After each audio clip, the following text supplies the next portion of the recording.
আসসালামু আলাইকুম, সবাইকে স্বাগতম। প্রিয় শিক্ষার্থী বন্ধুরা, আজকে আমি যে আইসিটি বিষয়ের এখানে একটি লজিক ফাংশন দেওয়া আছে, এখানে বলেছে এফ সমান A not B plus B C not, এটা শর্তক সারণীর মাধ্যমে কিভাবে উপস্থাপন করতে হবে। এই প্রশ্নটা কিন্তু বোর্ডের প্রশ্ন, কোন বোর্ডে জেনে এসেছিল। তো আমরা সব অঙ্কন করার পরে এই যে এফ এর মান দেওয়া আছে, এটা সবার শেষে লিখবো। এফ এর মান যেটি দেওয়া আছে এটা সবার শেষে লিখবো, আর এটা ভেঙে ভেঙে এদিকে ভাগ ভাগ করে লিখবো। যেমন এখানে এ বি সি আছে, তাই না? আবার এ নট আছে, সি নট আছে।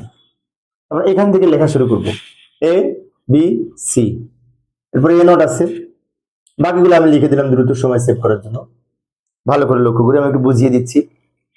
এ B C, A not C not, এখানে দেওয়া ছিল এ নট সি নট। আর এই যে এ নট বি গুণ করে এখানে লিখবো, বি এর সাথে সি নট গুণ করে এখানে লিখবো, এই দুটো যোগ করে আবার শেষের ঘরে লিখবো। সহজ কিন্তু। এবার আমরা এখান থেকে এই লিখতে লিখতে যাব। এ বি সি তিনটি ইনপুট হলে 8টা সারি হয়, 8টা বিন্যাস হয়। লক্ষ্য করি, 1 2 3 4 5 6 7 8টা বিন্যাস হয়েছে। এবং এই 8টা বিন্যাস আমরা যে এখানে লিখব 0 এবং 1 ব্যবহার করে। তো সাধারণত 0 থেকে 7 পর্যন্ত 8টা সংখ্যা, তাই আমরা এখানে 0 থেকে 7 পর্যন্ত 8টি সংখ্যার বাইনারি মান লিখব। যেমন লক্ষ্য করি, সি এর নিচ থেকে শুরু করবো। 0 এর বাইনারি 0, 1 এর বাইনারি 1, 2 এর বাইনারি 10, 3 এর বাইনারি 11, 4 এর বাইনারি 100, 5 এর বাইনারি 101, 6 এর বাইনারি 110, 7 এর বাইনারি 111। আর এইগুলা 0 দ্বারা পূর্ণ করে দিব, 0 দ্বারা পূর্ণ করে দিব। 0 থেকে 7 এর বাইনারি মান এখানে লিখলাম। এখন অনেক শিক্ষার্থীর 0 থেকে 7 এর বাইনারি মান হয়তো মনে থাকে না। তো মনে না থাকলে অন্যভাবে লেখার একটা টেকনিক আছে। যেমন এদিক থেকে কম্পিউটার রেজিস্টার যেভাবে মেনটেন করে, যেমন 1 1 এর দ্বিগুণ 2, 2 এর দ্বিগুণ 4, এইভাবে কম্পিউটার রেজিস্টার মেনটেন করে। এখান থেকে যেমন 1 1 এর দ্বিগুণ 2, 2 এর দ্বিগুণ 4, 1 বলতে এই একটা 0 একটা 1 একটা 0 একটা 1 একটা 0 একটা 1, এইভাবে সাজাবো একটা একটা করে। এর পর একটা 1 এর দ্বিগুণ 2, অর্থাৎ 2টা 0 2টা 1, 2টা 0 2টা 1। তারপর একটা 2 এর দ্বিগুণ 4, 4টে 0 4টে 1, অর্থাৎ এ এর নিচে লিখবো 4টে 0 4টে 1, বি এর নিচে লিখবো 2টা 0 2টা 1, এর নিচে লিখবো একটা 0 একটা 1। এইভাবেও কিন্তু আমরা সাজিয়ে লিখতে পারি। এবার এ নট লিখবো। তো এ নট কিন্তু এই এ এর উল্টা হবে, এতে যা আছে সেটা বিপরীত করে লিখবো। যেমন 0 এর পরিবর্তে 1, 0 এর পরিবর্তে 1, 0 এর পরিবর্তে 1, 1 এর পরিবর্তে 0 এর পরিবর্তে 1, 1 এর পরিবর্তে 0, 1 এর পরিবর্তে 0, 1 এর পরিবর্তে 0, 1 এর পরিবর্তে 0।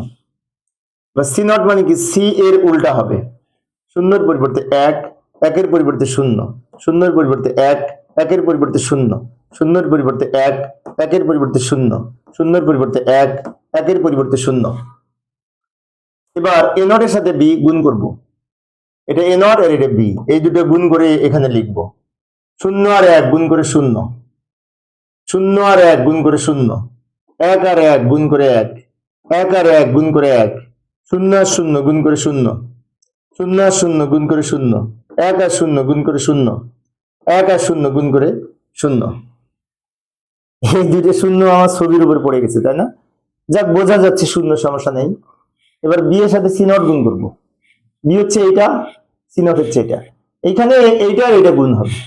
এখন শিক্ষার্থীদের একটু মনের একটু সহজে লেখার জন্য আমি একটা পরামর্শ দিচ্ছি, সেটা হচ্ছে যেমন বি আছে এইখানে, সি নট আছে এইখানে, তো আমরা এটা তো কলম দিয়ে লিখবো, তাই না? কিন্তু এই দুটোতে আমরা পেন্সিল দিয়ে টিক দিয়ে লিখবো। বি এর সাথে সি নট গুণ হবে, এই দুটো পেন্সিল দিয়ে টিক দিয়ে নিব যদি দূরে দূরে হয়। তারপরে দুটো গুণ করে লেখা শেষ হলে ওই পেন্সিলের দাগটা মুছে দিব, তাহলে আমাদের ভুল কম হবে যদি একটু আইডেন্টিফাই করে রাখি। ভালো করে লক্ষ্য করি, এই বি এর সাথে সি নট গুণ করবো, তাহলে এই লাইন আর এই লাইন, 0 আর 1 গুণ করলে 0, শূন্য আর শূন্য গুণ করলে শূন্য, এক আর এক গুণ করলে এক, এক আর শূন্য গুণ করলে শূন্য, শূন্য আর এক গুণ করলে শূন্য, শূন্য আর শূন্য গুণ করলে শূন্য, এক আর এক গুণ করলে এক, এক আর শূন্য গুণ করলে শূন্য। এবার সবার শেষে কি করব, এই যে এটা হচ্ছে এটা আর এটা হচ্ছে এটা, এই দুটো যোগ করে এখানে লিখবো, মাঝখানে যেহেতু যোগ আছে ভালো করে লক্ষ্য করি, শূন্য আর শূন্য যোগ করলে শূন্য, শূন্য আর শূন্য যোগ করলে শূন্য, এক আর এক যোগ করলে এক, এক আর শূন্য যোগ করলে এক, শূন্য আর শূন্য যোগ করলে শূন্য, শূন্য আর শূন্য যোগ করলে শূন্য, শূন্য আর এক যোগ করলে এক, শূন্য আর শূন্য যোগ করলে শূন্য। যোগের সময় যদি এক থাকে শূন্যের সাথে এক যোগ করে এক হয়, তাই না?